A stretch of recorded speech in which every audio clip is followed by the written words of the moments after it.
Watch out! Fire in the hole!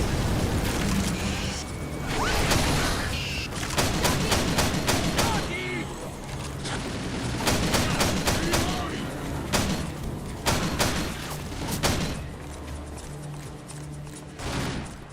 Been a lot of attention brought back to Left 4 Dead 2 modding thanks to the Nightmare configuration, and I get why. You don't normally see an overhaul that huge for the Left 4 Dead games.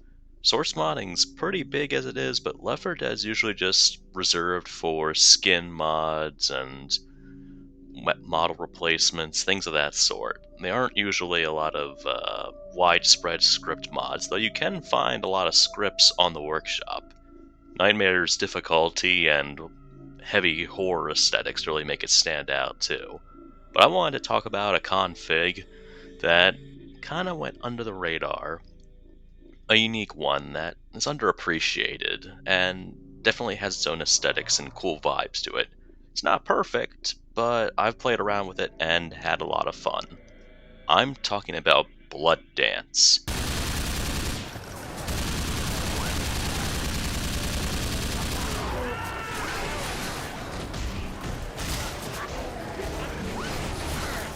A retro conversion for Left 4 Dead 2. You can find it on the Steam Workshop, along with a bunch of add-ons by the creator that you can pick and choose to use alongside it. To start out, BLOODDANCE is all around late 90s, early 2000s game aesthetics. Things are a lot grungier, a lot less polished, and it's done deliberately so. There is an effort to add some more jank to the way the game looks in a good, charming way. The animations on weapons and things of that sort are messier. Not all of them included in the pack have like detachable magazines and things of that sort. So the default animations can look a little off, but it adds to the charm. You're dealing with lower poly models, a lot of stuff designed by Rockstar. It takes heavy inspiration from the Manhunt games, the GTA games, and the Resident Evil series, along with some other titles from that era as well, like State of Emergency, and even Spec Ops: Aligned to a degree. The overhaul for it goes across the board. It affects a lot of things from sounds to textures to the way weapons operate as well. Get ready.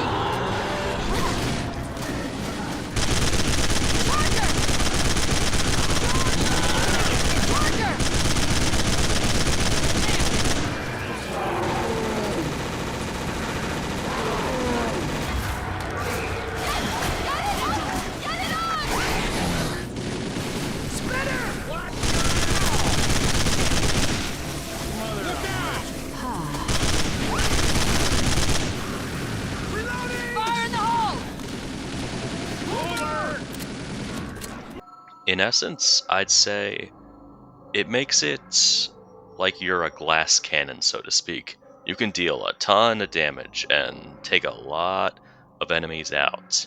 The infected you can just mow down by the dozens. The problem is that you also go down very quickly. The bots are smart and they can complete objectives on their own too. But the important thing is keeping everybody alive. You have a lot of advantages on hand, but you're up against a situation where if you're playing the recommended difficulty, it can be tough. Guns have larger magazines, they have more reserve ammo, some of them deal more damage, some are just removed from the pool entirely, like the AWP and the Scout. You can't find them anywhere. The M60 can be reloaded, and some guns are secondaries now, actually. The Uzi, the grenade launcher, those two are now secondary weapons that you can carry around with infinite ammo. The Uzi, or regular SMG, is a little overpowered, with 200 rounds loaded infinite reserve ammo. The grenade launcher is basically the same, just with infinite reserve ammo and a little faster of a reload time.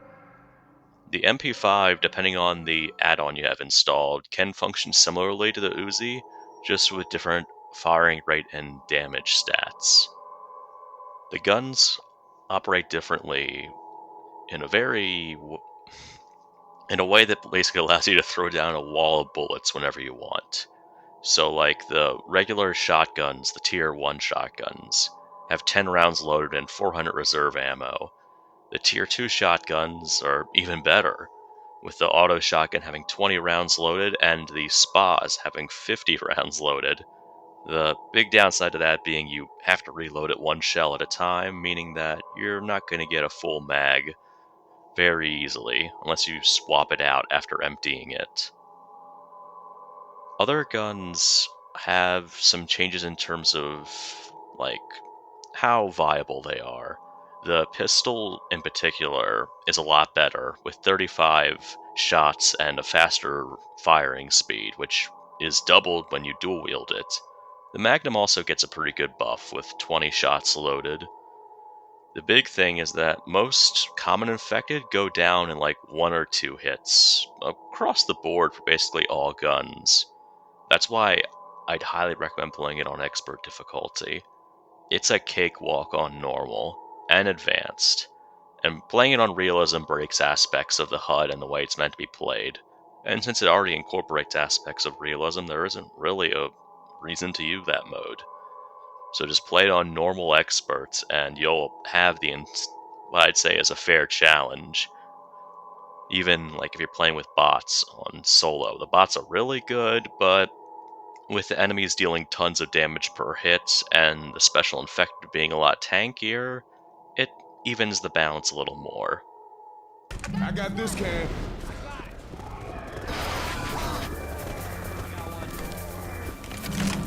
Heads up.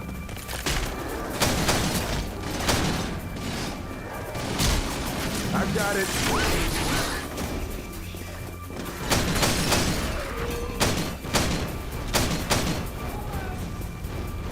On that note, there are some debuffs given to you. You only get 1 revive.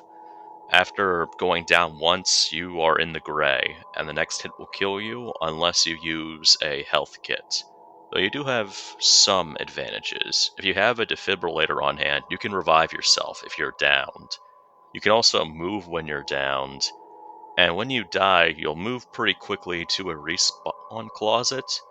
The only thing is that the survivors have to save you, and chances are if you're going down, it probably means your team's being swarmed.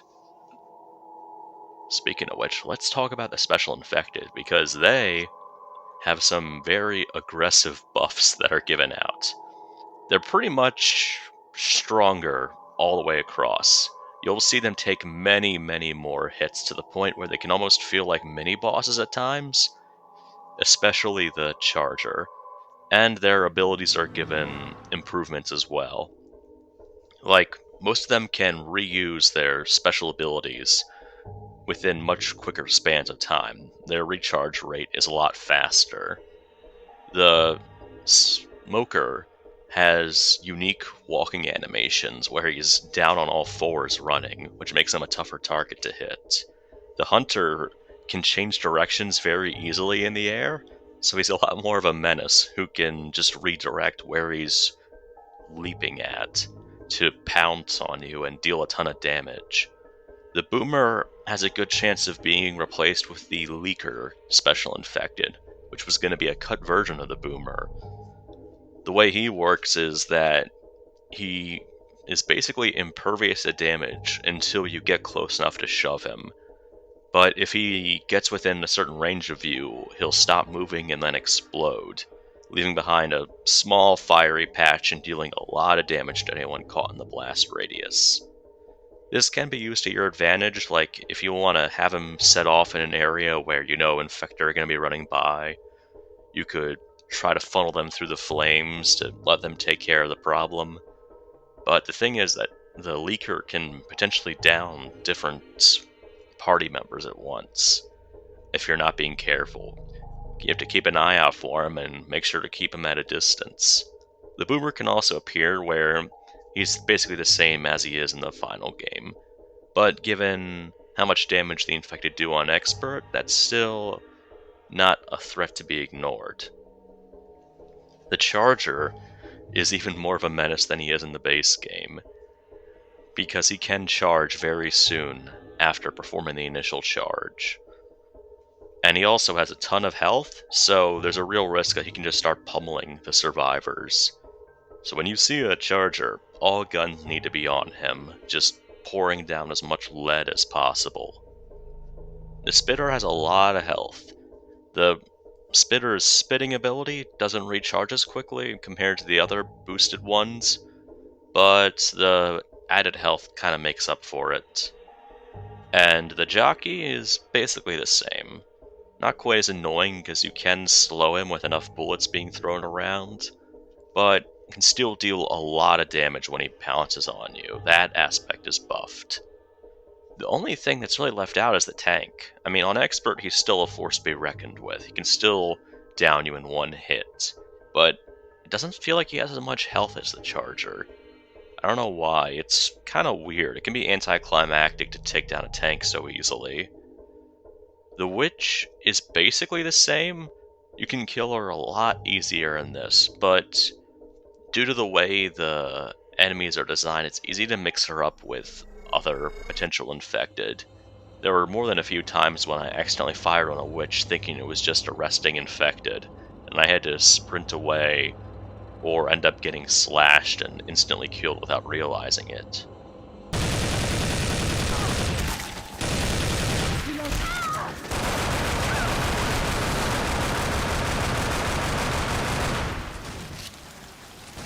Yeah, that'll help.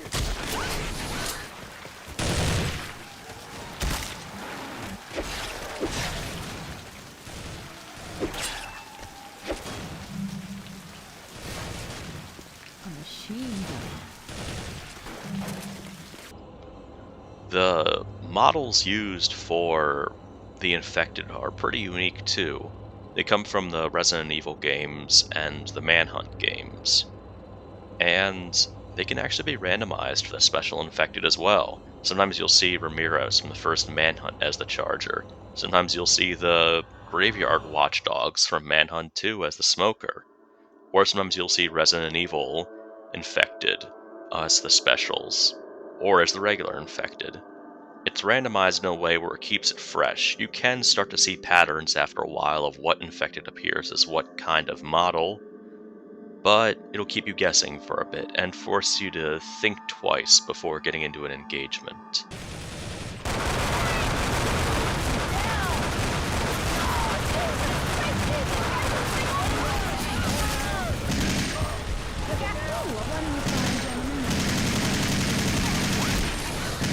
Scare the shit out of me. Thanks. Thought that was it for you. One more time down and it will be.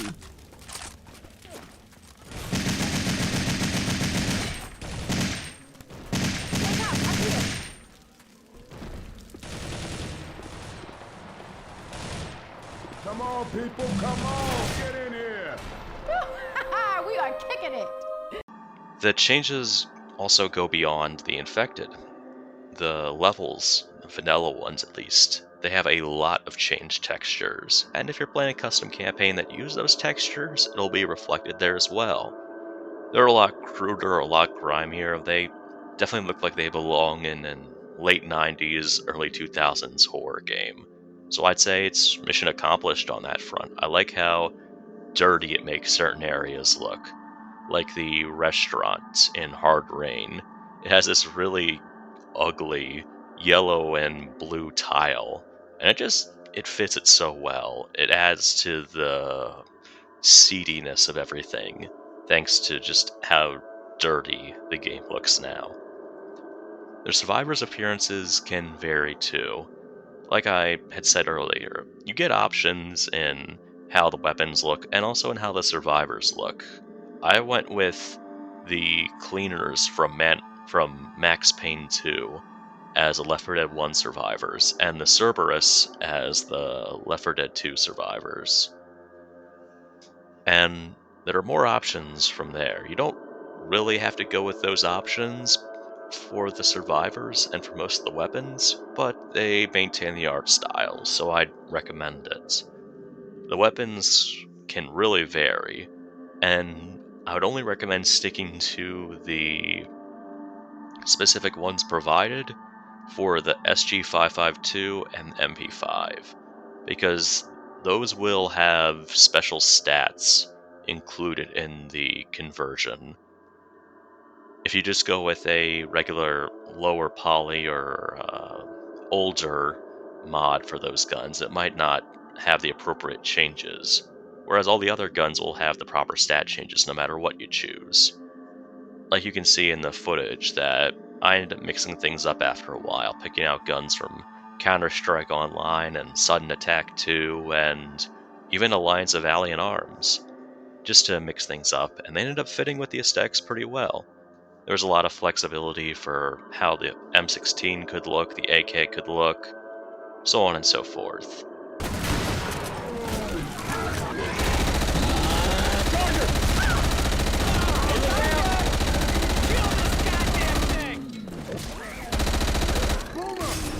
Reloading. I like that aspect of modability where even though there's a set in stone art style, you can still tweak aspects of it to your liking. And like I said, only really the MP5 and the SG552 need to be weapons from the mod list. So having gone down all that, I went through all of the Left 4 Dead 2 campaigns, along with No Mercy, Crash Course, and a few custom campaigns as well. I can say it's fun. It's unique in the sense you can feel really overpowered at times. That's why I shifted it to Expert, just so that if an enemy got close, I would actually pay for not using my absurd ammo reserves. The common infected kind of just feel like hazards to push through. They aren't that big of a deal. Their main strength is being in numbers. You can just gun them down by the hundreds. The special infected are where the real challenge comes in, and that's where it really shines. There have been wipes that I experienced because the special infected coordinated a good attack. But that said, the AI on my side never really felt dumb. In fact, it's a weird thing to complain about, but sometimes they feel a little too good. There are a lot of times they would get the top 3 infected kills, or I'd be going into melee an enemy and they would be just there in time to gun them down. Reloading.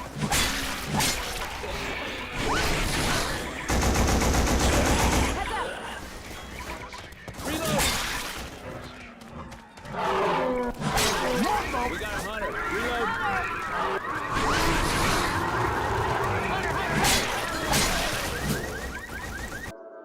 It's kind of funny because, in a way, I shouldn't be complaining. It's great that the AI function better. They can complete objectives when you're dead. The level doesn't finish when you die, they can still get further. And if the level's still going when it's time for you to be rescued, they can pull you out and get you back in the fight. But it can be a little anticlimactic just to have the AI do a lot of the work for you. Same goes for some aspects of the balance. Sometimes it feels like you can be a little too powerful for your own good. The way the bullets just mow down common infected, it can feel like less of a challenge than it should be. But I get the point. You're meant to just have a ton of ammo. You are meant to be cutting down the commons left and right. There are distractions. The special infected are the ones you're supposed to worry about and keep an eye out for, because those are the guys that will take a ton of shots and just beat the ever-living crap out of you.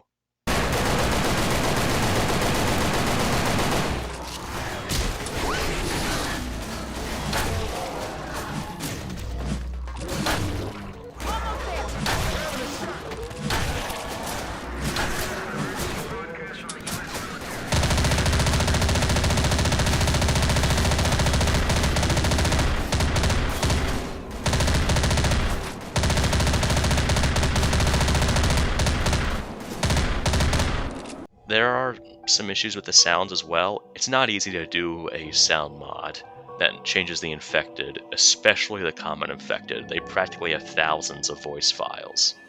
So there are some files that don't have the proper length, and as a result have a bit of screeching at the end because of the sound dissonance. You get used to it, but if you're sensitive to that kind of thing, BLOODDANCE is going to have some problems. There also aren't any voice changes for the special infected. The common infected do get changes, but not the specials, which I thought was really weird. You'd think that that would also get that early 2000s revamp to fit it. I actually had to go around looking for some proper sounds. There were some from Gears of War I ended up using that fit the bill pretty nicely. There also isn't a safe house completion song. I had to pick one out. Mob of the Dead's worked pretty well. But everything else has changed accordingly, like the credits music, the ambiance, the different horde themes per level. The music is generally changed across the board in a fitting way. It works well with the vibes it's going for, with the lower poly, lower detail aspects of the conversion.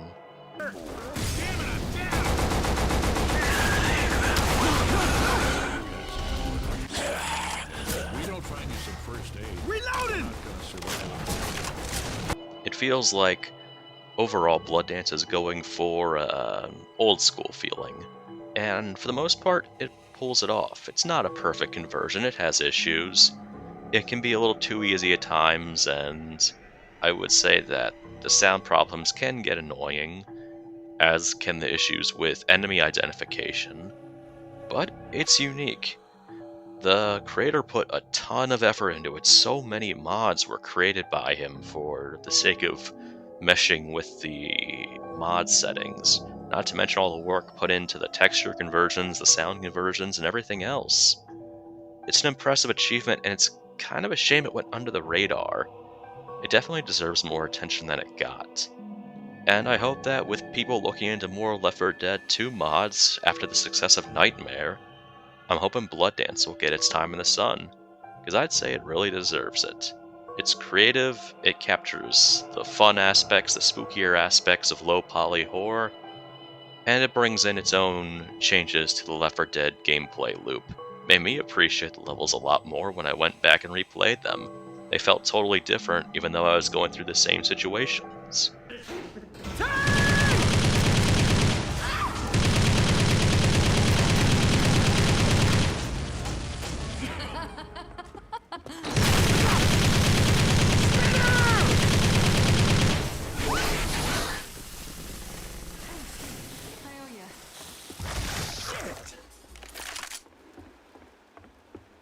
So shout out to the creator of BLOODDANCE. You put a ton of effort into a really unique project, and I hope you know that people enjoyed it. And for those of you watching, I hope you give BLOODDANCE a shot. It's definitely worth playing. You can find it on the Steam Workshop. It's got a collection that you can use to get the easy download. And from there you can just pick out the different weapons you want from the creator's collection, or from fitting collections like for Counter-Strike Online or such. It's up to you. Thanks for watching, and take care.